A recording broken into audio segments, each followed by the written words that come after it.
Hi everyone, welcome back to the channel. So something a bit different for you today. I'm here with a guest. We've got a guest on the channel, which is Lockie from Our Farm Life in Australia. How you going? And Lockie's over here for a couple of weeks, aren't you? Yeah, I've been over here for 3 weeks now. Flew in on the 3rd into London, and I fly out on the 31st. Yeah, of July. You went to Clarkson's farm shop, didn't you? I did. That was the first thing the first thing I did when I got here. You enjoyed that, didn't you? It was. Yeah, it was really good. I lined up for an hour and bought a few little souvenirs to take home, so it was good. And then you head into... I'm heading to the Royal Welsh Show in a couple of days. See some sheep and some cows, which is what we've got at home, and some shearing as well, hopefully.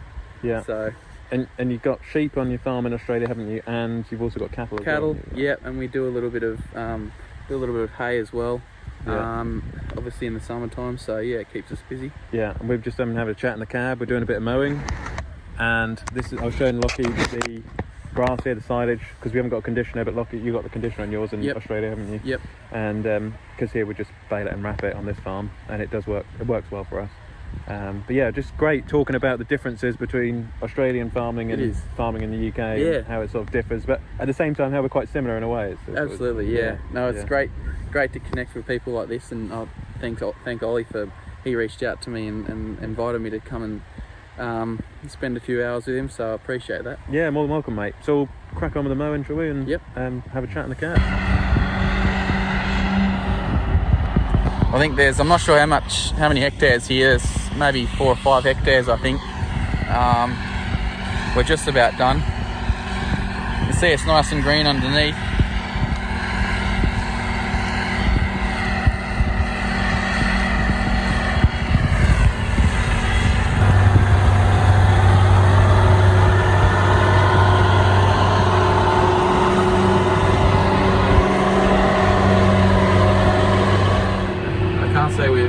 As you'll probably know, haven't had the best weather while I've been here, but the sun's finally come out the past couple of days. Yeah. But I don't think I've been in Scotland for about a week, so I don't think it's ever sunny up there much, is it? No. It's probably a bit more rain up that way, that part of the world. But a lovely part of the world nonetheless. How would you compare the main differences which you've seen so far between farming in Australia and the UK here? There's more people in this country than more. Yeah, that was the first thing. Just people everywhere, no matter where you go. In terms of farming, I think it's a lot more intensive over here than it is in Australia. Obviously, for obvious reasons, we've got a bit more room, and our soil's also not as productive. I think you've got a couple of metres more subsoil than us, so that's a very different side of it too. Because out there, you've got the scale, haven't you? You've got the size of the land. You can really get on and farm out there. That's right. Whereas we're in a small island here, really. Exactly. In comparison. And a lot more people to feed as well. Yeah. And you were saying, sort of, since you come over here, you come out with some ideas, aren't you, Loki, for so trying to farm shops. Diversifying a little bit. I think there's probably a bit of an opportunity for starting something like that in Australia, because you do farm shops and that really well over here. They're just everywhere, so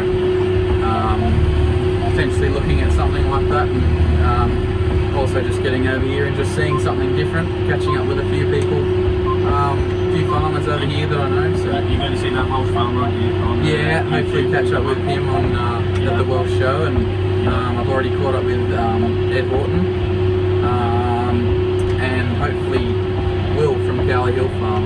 I'll hopefully visit him at the end of the week. So yeah, it's good to network like that.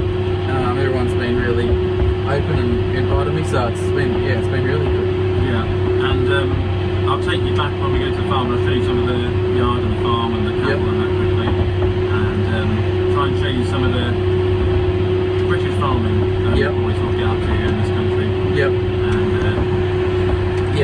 have like livestock indoors at all.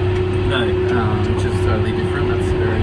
No, and you lay them outside, don't you, with all your sheep, 3,000 sheep, is that right? Yeah, 3,500 ewes, yeah. So, and you shear, aren't you? You shear them yourself, I shear them with the 2 other local fellas, and do a little bit for other people as well. So. And you were saying you got the Maoris as well, some of the shearers as well? Yeah, so the Kiwis, a lot of Kiwis that come over to Australia to shear. Less so, I think, becoming less so now because I think they're getting paid better in New Zealand. Oh, New Zealand, but yeah, still a lot of them around, which is helpful. What would you say to any young farmers you want to perhaps thinking about going to Australia in the winter time to do some work? Is it a good idea to go to where you are, New South Wales, the south, the north? Yeah, well, depends what you like. If you're chasing warmer weather, definitely go north, like Queensland somewhere. Probably more, like farming, like cropping up that end. But if you're looking for livestock, yeah, definitely New South Wales or Victoria. They're great places for all sheep and cattle and cropping as well, sort of mixed farming. So and just briefly talking about tractors quickly, you've got Deutz, haven't you, in your farm? Classic Deutz. And a Massey. Non-ad blue and a Massey. Yeah. You got a Massey. How do you get on with your Massey then? You like it? Oh, I love it, yeah. I wouldn't, I'd buy another 2 tomorrow if I could. Really? Yeah, it's only a little 5450, but it's just great little hay tractor, loading hay and baling, and I would replace the Deutz in a heartbeat, to be honest. Really? Not that, I do enjoy the Deutz, but... do you find it's like the nice compact size of the Massey? Yeah, absolutely. Yeah, and it's just so nimble and great loader tractor. The visibility's incredible. Yeah, so sort of a good stockman's tractor as well. Yeah. With the livestock and working with the sheep. And good size. Like it's could be a little bit like it's 110 horsepower. Could be a little bit bigger, but I believe they make those little tractors up to 145 horsepower now. So and do you guys use telehandlers in Australia? No, not really. It's becoming. You see a few around, but in Australia, you're buying a tractor with a loader. You're not so much buying a tractor and then a telehandler. Okay. If you don't have a loader on your tractor, you sort of, that's just what people are doing. Yeah. They prefer having loaders on tractors. So for your bales and. That's right. I was going to say, do you do sort of muck spreading out there? But I suppose because you keep all your livestock outdoors, you don't do as much. Not really, no. I mean, we've got a few big chicken farms around us that obviously you can buy chicken muck and turkey manure and stuff, but as far as like cattle and sheep muck goes, you don't really get that in Australia. No. So I suppose it's like you're completely different operation, aren't you? Yeah, that's right. How we operate here. That's right. You guys use your tractors for a lot more stuff than we do. Like, we've got like you were saying, you can't sheep to market with the tractor. Like we don't. We've got a truck. It's just because it's like an hour. It's like 110 k's to the closest selling centre. So it's sort of it's just different. It starts another debate, doesn't it? Because you're the Toyota guys down there in the down under, aren't you? Sort of real highlights guys.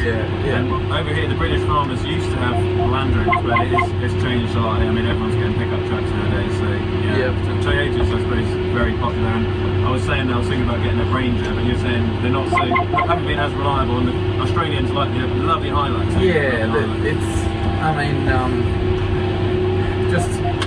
It's a hard one because I think if you buy any new vehicle, they're going to be reliable for a certain amount of time. But if you're looking for resale value, I mean, Toyotas have just been too good for too long, really. So you've got a low-key top tip there. Got to get a highlights, mate.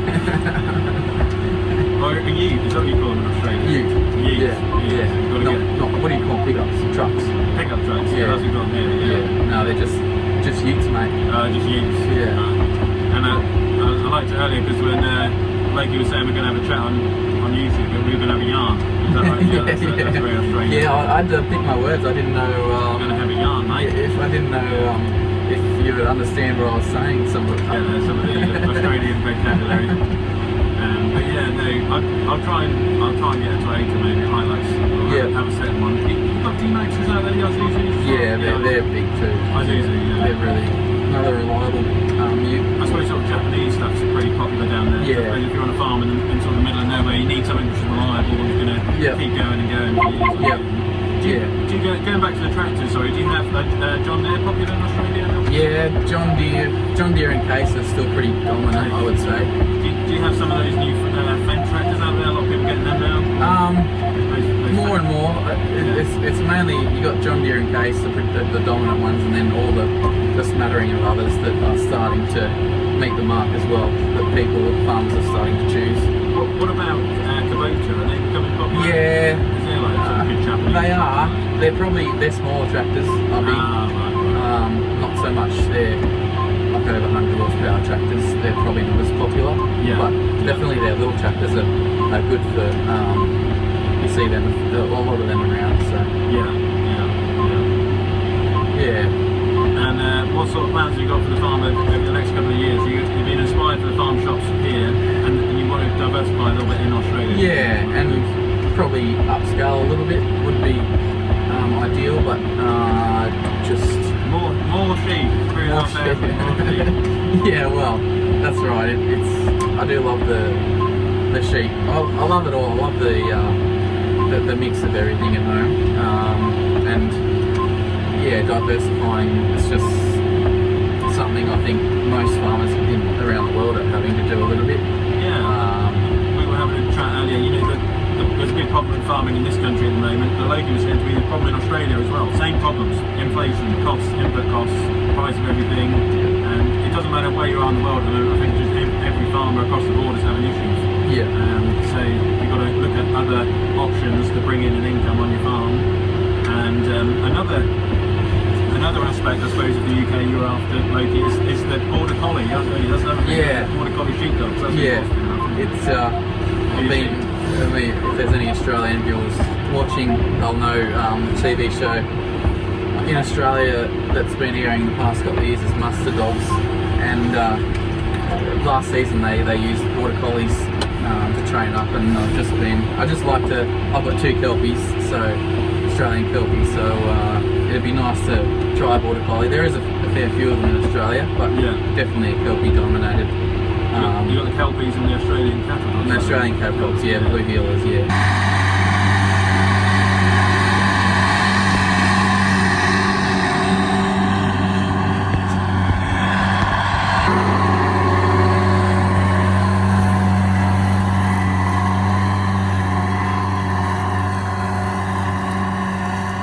This is a bit better stuff. More clover in here. Yeah, it's nice. Alright guys, so we're just back, Lockie and I back from the marshes. We cut that silage, didn't we? Yep. I was just showing you the 135 over here. The wicked 135. Yeah, so what do you reckon? Well, it's come up smooth, hasn't it? It's unbelievable. But you were saying to me, Lockie, to me that you got a 148 in Oz. 148 at home, which I'd like to do something similar with. They're just classic old tractors, and it's never let us down so far. Because you got the 3-cylinder? 3-cylinder. 3-cylinder. Yeah. I don't know too much about them, but what year model and whatnot. But well, try and have a word with Youngs for you if you like. We can find out when you get back in Oz. We'll find out about your tractor and see what we can do. Yeah. Chuck it in a shipping container, bring it over here, and we'll do it up for you. Yeah, I don't know if I'd like the price tag on it. Oh, that's the only trouble. Yeah, that's the trouble. All right, so just taking Lockie over the road, and we've been looking here. We've got the silage bales. That's what it's all for, Lockie. Yeah. Here's your car, isn't it? It's the hire car you've originally hired. So you've hired that to go around the UK. I saw a Toyota Hilux and I had to step into that. I got a bit of a shock. Oh, because you're used to Hilux, aren't you? Yeah. I'm sure you're giving me a lecture about the Land Rover's got to go. Here's the best sounding tractor. Yeah, she's a good rig. She is. World famous. Do you want to start it up? Sure. All right, mate. Yeah, go on then. You just got to warm it up a little bit. She's a bit temperamental, the old ECU. The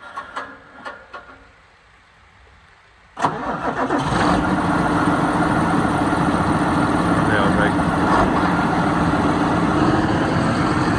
What do you reckon? Think of the leather seat. Oh yeah, mate. Got the leather seat. Looks good. good. Got the Olly's Farm decals on the headrest. Yeah. Luxury. That's the same boxes out there with my Tango. Oh, you got a Tango wrapper too, haven't you? Yeah. I think off-road though, Lockie. I think off-road.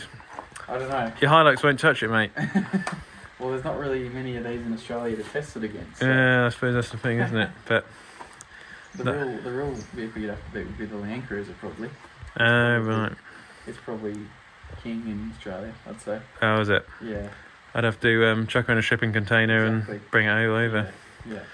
To be fair, it's been very reliable. It's a good bit of kit, to be fair. But you kept it tidy anyway. It looks good. to try and look after it, it's probably a lot of farmers will have less and less of them. I think that's the thing. I think because it's supposed to be British farmers' proper car, but obviously times they are changing and everyone's getting pickup trucks these days. So it's well, I think the thing is you're a custodian really of a Land Rover. You just keep looking after it and try and pass it on to the next generation if you can. Yeah. But yeah, everyone's buying pickup trucks, aren't they? So yeah. And I mean the amount of we were on the way back from the silage marshes with the Crone. How many Ford Rangers did we see? Too many. Everyone's getting Ford Rangers. Yeah. Everywhere, Ford Ranger. But yeah, we were saying long term, how reliable do you think the Ford Ranger is going to be compared to the Hilux? I think Toyota's just been so good for so long. I think and Ford are probably yet to prove themselves. I think, especially in Australia, they don't have a very good reputation anyway. Do they not? No. Rangers, No. You want to keep them updated.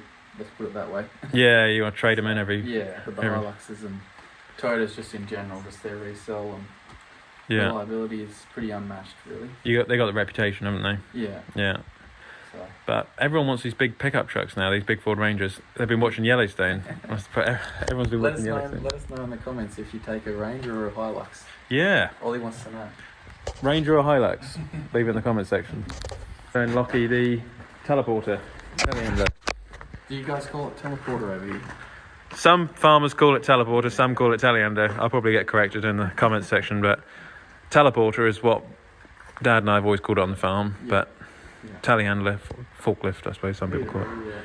Well, if you ever want to get a telehandler in Oz, I'd probably say either one of these or a Merlot or a JCB. They're sort of, I mean, there's a few of them starting to get about now, but they're just not as common as they are here. I don't tend to steer towards a loader tractor. Loader tractor, yeah. Rather than a telehandler, but for whatever reason, I don't really know. I suppose if you're in the yard all the time, telehandler's really handy. But if you want to go long journeys carting a lot of material, you really want a tractor for the strength, towing. That's true, yeah. I suppose like everything, it's got its trade-offs. Yeah. Pros and cons. Yeah. But we do get on well with these. And in the winter, it's on the grinder bucket, feeding all cattle. So it's like a Swiss Army knife. You couldn't live without it in the winter, right? That's true. So and the thing is, they're manoeuvrable. They are manoeuvrable around the yard. They spin on a sixpence, near enough. Yeah. Good lift capacity. That's the only advantage I'd say over the front loader, maybe. Yeah. You just need a Massey. Yeah, Massey. Yeah. Yeah. Is it a Grammar seat? Oh, no, there's no machine escapes. Is it a Grammar seat? Yeah, it's a Grammar seat as well. Yeah. I'll hook you up with a guy and you can do some Our Farm Life Oz seat covers. Yeah, they do custom one for you, mate. Yeah. Well, I hope you've enjoyed your time on the farm this afternoon, Lockie. No, thank you, Ollie. Really appreciate you and showing me around. That's right. I know you've got to go to Peterborough now, so you'll stay over, and then you're off to the Welsh show. Right? Welsh show for Tuesday. So I don't know when this video is coming out, but if anyone's over there and recognises me, come and say good day. Yeah, go and say hello to Lockie. Yeah. And more than welcome. If you're ever in Australia. Mate. Oh, thanks very much, mate. It's a big place, but if you end up around my part of the woods, I'll be happy to do the same. So. Well, and the weather's cold and wet and miserable here. I might just think about that. That's what I'm doing, escaping the cold weather. Yeah, you've done it the right way around. Yeah. It's been a pleasure, mate. No, thanks, Ollie. Thank you, mate. Click here to subscribe to the channel. And click here to watch another Ollie's Farm video.